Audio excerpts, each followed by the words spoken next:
Okay, hello everybody, it's Aviation here, and today I will be showing you something slightly different to my normal videos. This is Tinkercad, and I've been using it to build jet bridges that I will 3D print in the future.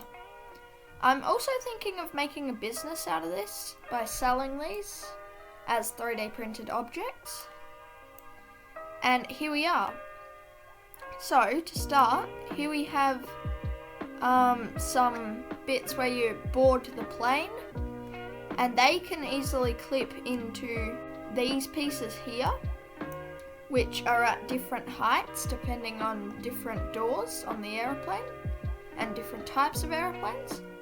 I also have these pieces, which are to extend the jet bridge to make it longer.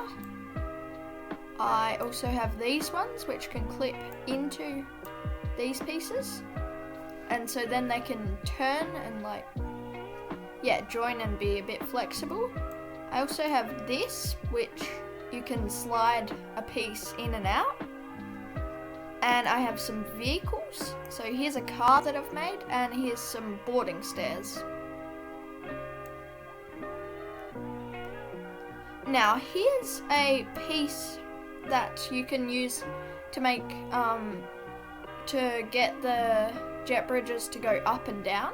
So you can clip that into one of these and then clip it to the normal height, and like a jet bridge that is on an angle so it can go up and down to different heights, and then you can clip a different height piece to it.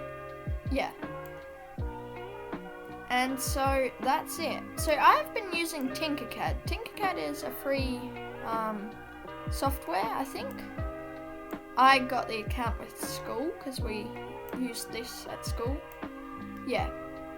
Thanks for watching. It's Cam Aviation, and have a nice day. Bye. See you soon.